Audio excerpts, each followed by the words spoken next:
Welcome to the Onco PT podcast, where you'll learn from oncology experts, practitioners, and patients to help you on your journey to become a confident and competent Onco PT. Here's your host, Elise Cantu.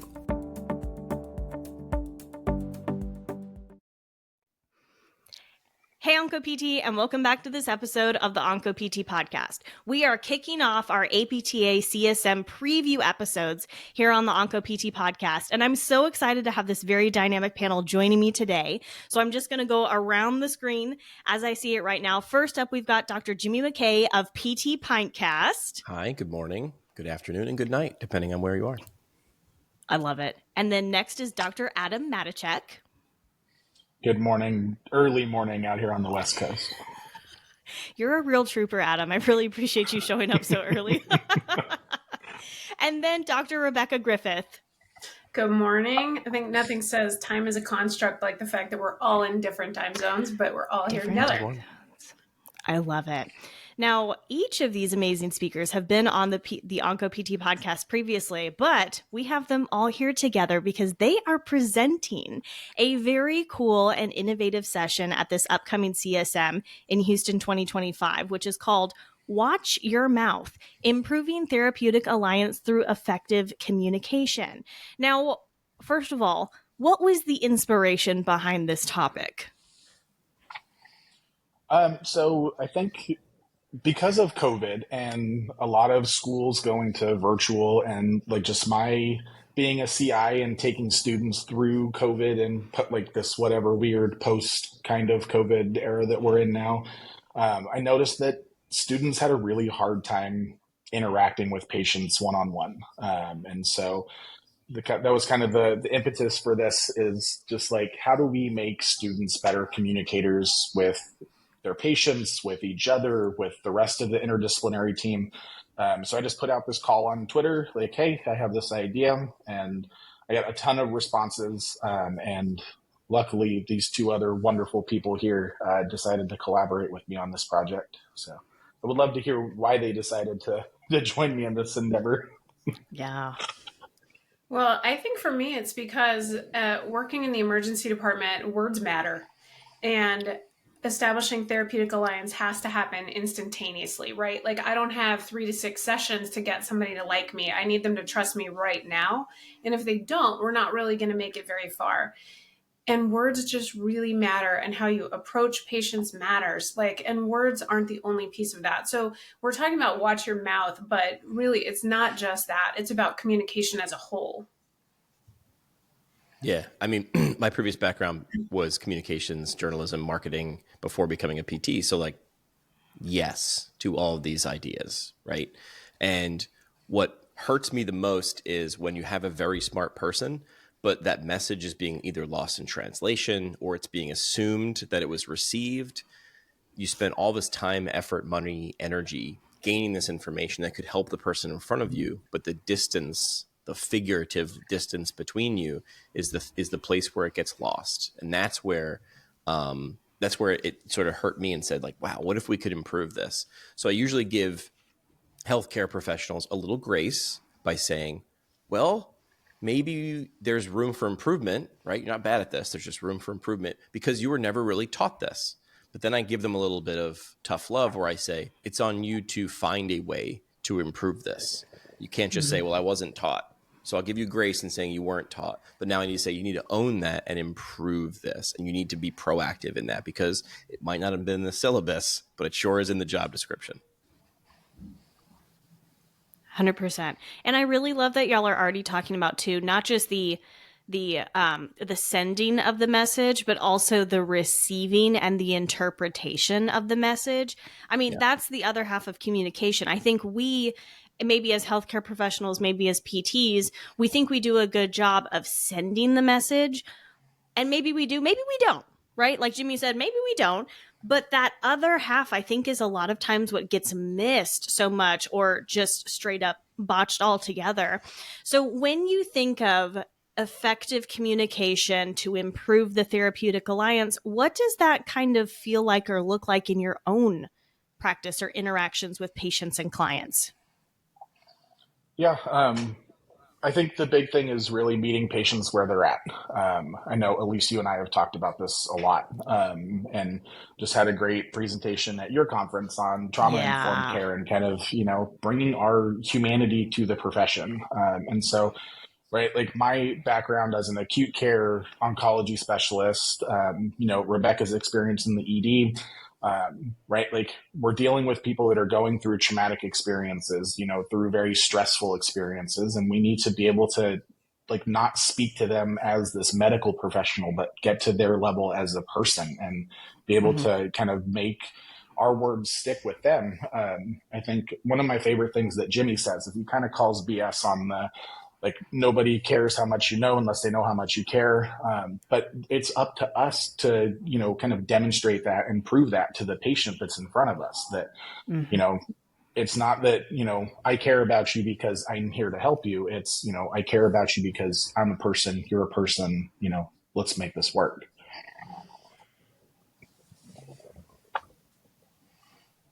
Yeah, go ahead. There was a great quote from Sir Mark Walport. He was like the British version of like the Attorney General, whatever they have over there. And he said, science isn't finished until it's communicated. And somebody like me who's like in healthcare and communications, I like loved that. And I walked around, I put it on my LinkedIn banner and I was like, this is the thing. I was going to get it tattooed on my forearm. Like, this is my rally cry, right? These two things.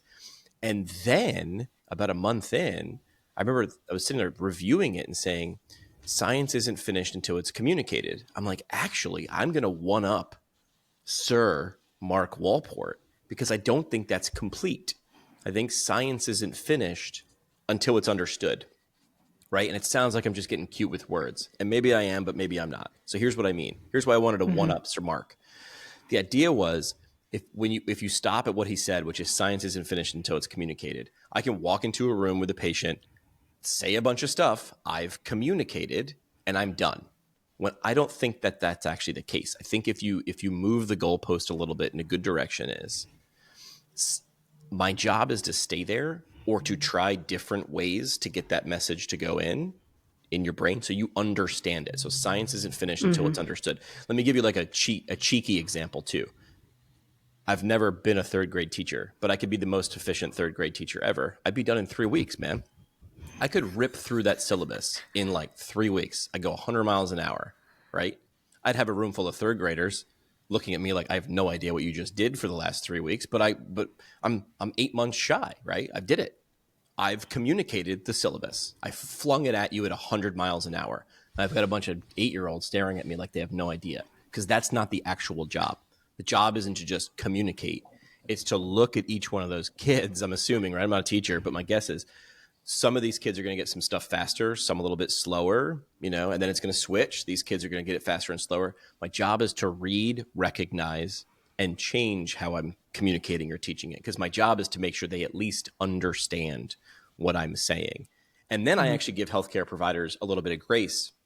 Your job isn't to get anybody to do anything. And people like PTs especially are like aghast. No, my job is to get them to do it. And this is where I quote, I'm going from Sir Mark Walport to my favorite Peloton instructor, Dennis Morton. I make suggestions, you make decisions. Now, I have to be clear. My job is to make sure you're understood. But from then on out, it's on you. And I'm not saying just like, drop knowledge and leave or be, right. But the goal is to get you to understand, to hopefully spur change from within here, like this internal motivation, right? I can yell and be fun and do all those things. But if I move the goalpost a little bit easier, I say my job is to actually get you to understand, right? Do you understand that if you want this and you're here to get from here to there, you do this? Do you agree? Yes, I agree. Okay, let's talk about steps. But the goal is to get you to understand, and then I make suggestions, but ultimately you make decisions. And to me, that's communication, right? Well, I'm going to go from your communication to the therapeutic alliance part, right? Like, so if I walk into a room to talk to you, right, I can communicate well, but do you want to form an alliance with me? Like that meme, we've all seen it, right? That reel. Yeah. Do you want to form an alliance with me? Yeah. Like, why should you? Why would you? But in order for us to be successful in this therapeutic relationship, we need to do that, right? So I hear PTs say, well, I just match their energy. And I'm like, okay, that's like one approach, right? But if you come into the room and the energy is here, and that patient's panicking or they're scared or they're nervous or they're angry, like we don't need to match that energy, right? I need to display the energy that makes them feel safe and makes them feel like I'm a partner to be allied with. So what am I bringing into that room that offers a benefit to that patient so they actually do want to have that therapeutic alliance with me? So sometimes the first part of that effective communication, right, is that you are somebody who's able to be trusted and that you're going to not ask for anything from that patient or do anything to that patient until you have that alliance, right? And I think a lot of times we go into rooms asking for things, demanding things, wanting things, having expectations, and that's not an alliance. That's not an alliance at all. So we have to walk into the room ready to receive a history, ready to create an alliance, ready to actually communicate with that person. But if I'm also not communicating what I have to offer and why it should be me, then there will not be an alliance, no matter how effective my communication is. Yeah. And the thing is, again, I give healthcare providers grace. Like this, there are principles, just like there are anatomy and physiology and exercise principles. There are principles in communication. What Rebekah is talking about there could be highlighted in what we call the ARC triangle. So that's affinity, reality, and communication, right? You have to have those three things.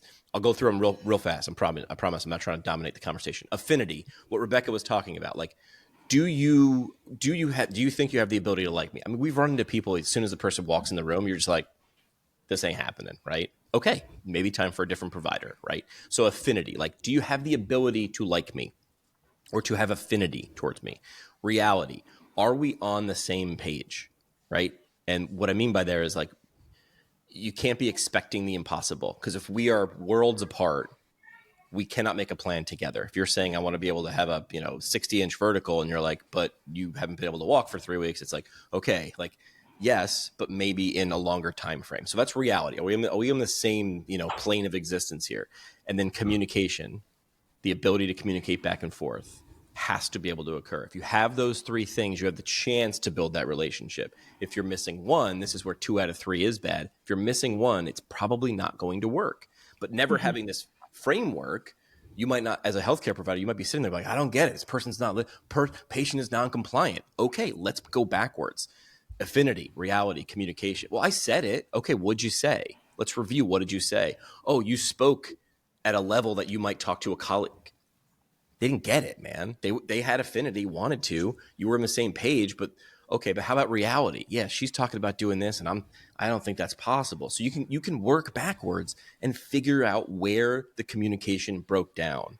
The last thing I'll say is, because this isn't taught, and people a lot of times, especially on LinkedIn now, right? Because we're all trying to boost up our LinkedIn profile. Communication's a skill.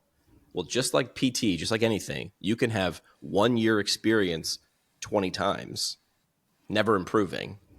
Or you could have 20 different years of experience where you're improving. But you have to, just as an exercise, you have to say, this is what I'm improving at. This is how I'm doing it. Just doing a bad bicep curl over and over again does not necessarily make you as strong as you could be if you did it better or if you improved on it. So communication's a skill. My other suggestion was, we could talk, instead of watch your mouth, I was going to suggest, why are these soft skills so damn hard? Is a good like alternate title, which should be easy. Like, I learned how to talk when I was a baby, right? Why is this so hard? Because there's a human on the other end. That's why. Mm-hmm. Mm-hmm. Yeah. And go ahead, Adam. Just dovetailing off of that, Jimmy brings up, we have these frameworks, and right, like, most of us are taught in PT school, like, how to take a subjective interview. And we get this like very rote script of how we're supposed to go through it. And then, students and new grads sound like robots, just kind of regurgitating the same thing over and over again. And like Jimmy said, it's a skill. It's something that you have to learn. It's something that you have to practice. It's something you have to put a lot of effort in to get better at. I find my number one pro tip for receiving a history, Adam, I don't take a history from patients, I receive it, And that mindset makes a huge difference, right? I received that history. I don't take it. I'm not taking anything from my patients. I'm not taking anything from my patients. I will just sit next to them, and oftentimes I'll say, tell me. And they do. So finding ways for them to just feel comfortable with you, giving you the information that you need. I think the data shows that we interrupt after like 12 seconds or something like that. And do I need to get all that information on the flow sheet? I sure do. I need to know how many stairs they have. I need to know whether they have health insurance. I need to know who's going to be at home with them. I need to know that. And sometimes I will just go through and ask all of that. It depends on the person, right?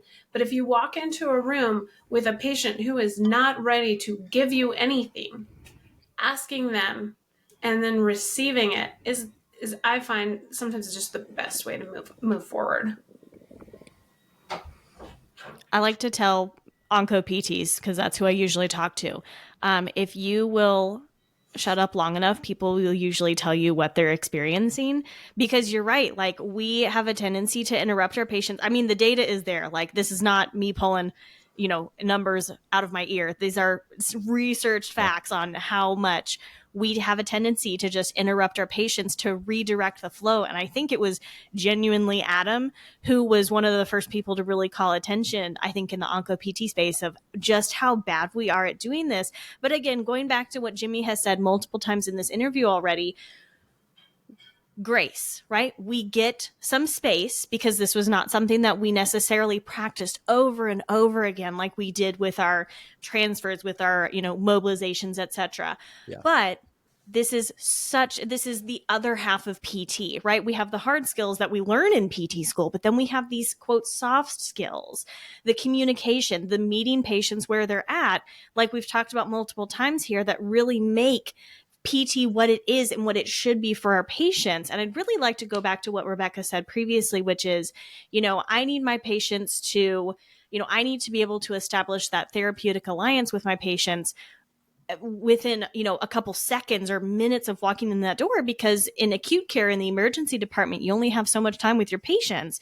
Whereas in outpatient, I've got a little more time. Not that doesn't mean that I need to do this just as quickly, but I'd love to kind of talk a little bit more about, not only do we need our patients to have trust in us, I think they also need to know the why behind what the heck we're doing. And again, I think we're good at saying, maybe this is what we're going to do, but not exactly getting, and we might say, because this is going to help, but not connecting that to the what it's going to do, how it's going to affect, how it's going to change that person's life. And we talked off script, so before the interview started, about, sorry, Adam, this was before you joined, about how we may not be able to change the world, but we may be able to change one world. And I think that's how it starts. So can we talk a little bit about not just the trust, but the getting the patient to be on the same level as us, in that same kind of reality, on like what we're working towards and why we're working towards it? Can we just get away from the, like, this is what we're going to do? Like, as a physical therapist, like, we'll be walking into every room. This is what we're going to do. Yeah. And I think that's a big part of that, right? Like, and we talk about patient-centered care, and we talk about focusing on the patient goals. And like in the emergency department, I have to balance the goals of the emergency department, the healthcare system, the patient, like all of those things, right? But what is that patient's expectation? What are their needs? And how am I going to help them? So I think the patient's question really should be, what do I want? And how can I help myself with that? And how can you help me with that? And so instead of me saying, this is what we're going to do, I want to hear from the patient. This is what they need. This is what they want. This is what they expect. And then I can say, here's how I can partner with you to get you to that space, right? But I think we have to, like, part of just what you said, what if we're changing this person's world in a way that they don't want, right? The other quote I heard yesterday in a symposium was, going to the emergency department can be life-altering for an older adult, even just one time, right? And so when you talk about changing a world, like, the recommendations and the plan that I make for that older adult can completely change their life's trajectory. So how do I partner with that therapeutic alliance with that patient to offer them what I have to offer and then give them that choice. And I think that goes a long way towards building alliance. But we have to stop going into rooms and saying, this is what we're going to do. Yeah, this is one of my favorite exercises to do with students when I have them on our oncology unit. So Elise talks about like finding that why, right? So how do we connect something functional to something that is really important for our patients? So, we talk about in the cancer world, right? We have these patients that come in and go through these treatments and get super deconditioned. And now I have to go into that room when they feel like crap every day and convince them to work with me to maintain their strength, to maintain their mobility. And they don't want to do it. So, that older patient that's going through cancer, connecting, doing sit to stands with them being able to get up and down off the floor when they play with their grandkids when they go home. Making sure that my AYA patients are maintaining their mobility and their strength and their cognitive function so that when they get through treatment, they can go back to school or they can go back to work and kind of take their life off of pause and get back to doing the things that they want to do. Being able to encourage a patient that's going through a bone marrow transplant that, yes, someday you will be able to get back to all of those recreational activities that you enjoy, that bring meaning to your life, that, get you out and active and doing stuff. But, it's the sucky part right now that we have to get through to get you back to all of those other things. Yeah, I try to break things down into the basics, right? That's the only way stupid people like me can make sure we can stay up to date, right? So there's only 6 questions you can ask. That's it. That can't be 6 questions. Well, it's who, what, where, when, why, and how. Now there's infinite variations of those things, right? Some people might fight me on it, but a Franciscan friar taught me that, right? Brown robe, rope around his waist in Journalism 101. And I look at them, and if I break them apart into 2 different groups, because now that's where my PT brain comes in, I've got 3 on the left, those are subjective, and 3 on the right, those are objective. The subjective is who, what, and why. Big, open-ended things. We tend to, in PT, focus on the group in my mind on the right, the tactical, the objective, how, where, and when. Here's what we're going to do. Here's how we're going to do it. Here's where you should be doing it and where not, maybe where you shouldn't be doing it. And here's how many times, here's when. We love to focus on the hard, objective things. And I think in PT school, a lot of it was, I heard this phrase thrown around a lot, which was patient education. It was, throw it there. We never double clicked. We never zoomed in and said how that was going to happen. Educate the patient on, this. Got it. Okay, good. Is this going to be on the test? Okay, patient education, right? Okay. We never double clicked on how you would do that, right? So we focus a lot on the how, where, and when of what we want them to do, but never the delivery device to get them to achieve understanding. And I think you get that by what Adam and Rebekah were focused on, which is who are you talking to? What are their problems, right? List that. That's a chart. What are the things you can bring to the table, right? What are the things that you can add? And where those 2 things cross over, where the who, their what, and your what, where their what and your what cross in that perfect Venn diagram of life, that's your shared why. That's your button. That's your thread that you want to get back to this? Cool. Then that's why I'm here. That's why we're in the room together. I'm focused on this. You're focused on this. You now have my attention. I call it the eyebrow test. When you speak someone's problem and they go, ooh, their eyebrow goes up. Got you. Got it. That's the thread I'm going to pull. Now, no offense, man, but a second-year PT student can work on how, where, when. That's formulaic, right? Good. Go to the evidence. Go to the evidence. Do that, right? And then you get to interject some creativity too, because just doing an exercise, you can now be fun in how you do that exercise. You can spice it up. But to me, I look at it, 3 questions on the left, 3 questions on the right. Who, what, where, when, why, and how. Sometimes patients are not ready to make the change that you are trying to come in, coming up in on your high horse, like, we're going to do this and this and this. And that was something that a couple years ago, actually at last year's Cancer Rehab Community Conference, Dr. Andrew Chongaway talked about quite a bit, which is you can come in with this plan and it might be an amazing plan, but if your patients, if your clients are not ready for that, it's not going to happen. Jimmy, I think it was Jimmy who was talking about this. It's coming back to me now. But as far as, patients may not be at the, at the stage you want them to be at to make this happen. But it's almost a little bit relieving when you said that, Jimmy, of, your job isn't to make this patient go and make all these changes to completely change their life and whatnot. That would be great. That would be amazing. That would be ideal. But we're also dealing with humans here. Humans who have their own life and their own set of circumstances and their own situations that they're dealing with. And so it's really easy for us to come in as the quote professional and be like, "This is what needs to happen. It's how you're going to make it happen. So go and do the thing."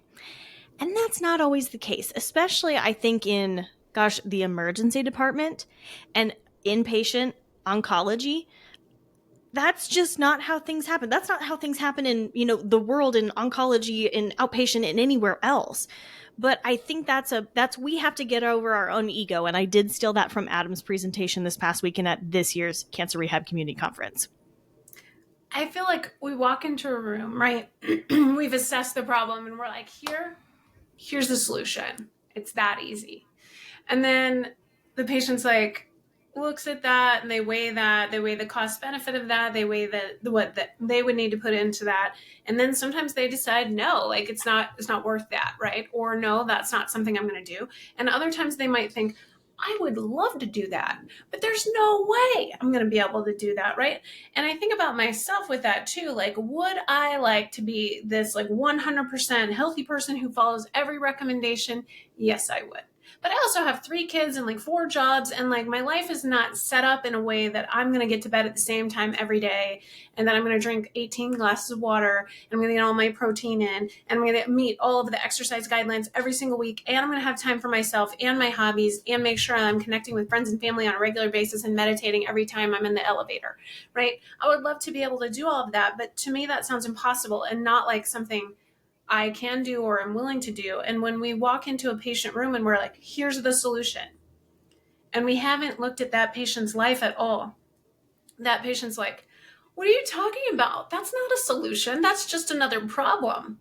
So I think trying to figure out how to make solutions for the human in front of you is also something we're not great at. Like the textbook says, this is the answer to this problem, and we can spit that right back out. But how can we work with humans to connect into the mosaic of their life to actually result in success? And that's therapeutic alliance. And that's what people want. And that's where the value comes in. And another really tricky part of that is when we go into that room and we go full bore PT mode and you break that trust with a patient, how do you go back and fix it? Because if that trust is broken and you don't take the steps to repair it, that patient is not going to want to work with you. You're not going to have good outcomes. You're not going to have a good relationship. Shoot, I've learned that the hard way for sure. Like, absolutely. I have immediate examples that come to my head with that. Absolutely. Now, first of all, when is your session happening at CSM? That's an Adam question. Saturday morning. Like, this is like coffee time. Saturday morning, 8 a.m. So, we'll be out late Friday because of CSM. And then coming in, I'm going to be 3 espressos deep at 7:45, ready to run through a brick wall for this thing. I'm ready for it. I think this will be a great presentation to take all of what's happened at CSM so far and then charge people to go back into their facilities on Monday morning and be like, I'm ready for it. So Saturday, February 15th, 2025 at 8 a.m. from 8 to 10 a.m. What is one thing you want attendees to take away from attending your session at CSM? Ooh, pick me. I think You can do one each. I think the biggest thing that we want people to take away from this is that you can be a better communicator if you just put in the work. Love that. I want PTs to know, particularly if they're feeling a little bit burned out and like physical therapy hasn't been what they hoped it would be in their own life, that if you walk into a room and you can truly respect and receive the humanity of the person with you, with every single encounter, you'll get some of your own back. Yeah, I would say that this might seem overwhelming, like, it's outside my comfort zone, it's outside my skill set. I don't think it is, right? So I'm going to give you a little grace. But I'm saying not addressing it or not going through some steps will leave you exactly where you are now, which is like a shame to me, which is you have this thing that you know that can help people, and maybe this one skill, or I think communication is more than one skill. It's a set of skills, right? Soft skills, plural. But just, you don't have to add everyone in this toolbox of soft skills. Adding one or two, getting great at those, and then saying, ooh, look what that gave me. And then we can add more. Because usually the first slide of my presentations are 2 tin cans connected by a string. I'm like, that's really what communication is. You want information to go from one person to another, or one person to many, right? Look, we're having this conversation now and lots of people are listening to it. That's communication. Don't overcomplicate it. If at any point during my presentation or this presentation, it sounds too fancy or complicated, you got to call me out, because it means I'm not doing a good job of simplifying, because my goal is to achieve understanding. I'm going to make some suggestions, but ultimately our audience, you're going to make some decisions whether you do these things or not. Oh my God, just like we've been talking about, you are going to talk to us about some things we can implement, and then it's our choice, depending on where we are in life, what's going on how we're going to implement that if we choose to implement that. What a great... It all comes together. I love it. Fantastic. Let's go. Again, I'm going to go around my screen here. Rebekah, where can people follow you and connect with you leading up to CSM and then after CSM? At the EDDPT on all social media platforms. Amazing. Jimmy? Same thing. I started a podcast over a beer in PT school, and now I'm stuck with that name. So it's PT Pintcast, even though I drink a little more vodka than I do, probably more vodka and espresso than I do beer these days, but it's sort of like you can't change it. So we're too far downfield. I getcha. All right, Adam? Number one place these days is the cancer rehab community on Circle. That can also be found on Instagram, and Elise can share my email with anybody. Absolutely. Definitely will be. Again, their session, which I'm super excited for, called Watch Your Mouth, Improving Therapeutic Alliance Through Effective Communication, is happening on Saturday, February 15th, 2025 in Houston, Texas, in my time zone, y'all, at 8 a.m., 8 to 10 a.m., and we are so excited to see them present. Their session will be available on demand, but there's going to be a ton of interactive components that you can only really get and experience through the live encounter. So we definitely encourage you to see you there. I, for one, am very, very excited for this. And again, even if it's just one takeaway to then take and implement into my practice Monday morning and to keep trying again and again, that's what we're all here for. And that's how we're going to change the world. That's how we're going to change our patients' worlds one at a time. And that's what we're here for. Stuff is simple. Doesn't mean it's easy, but it means it's simple, and it's completely doable. Like, this is doable and impactful, and other things that end in L. Thank you so much, Rebekah, Jimmy, and Adam, for coming on the OncoPT podcast today. This was a great conversation. I am so excited for your CSM session. We will, of course, be linking all of that information in today's show notes.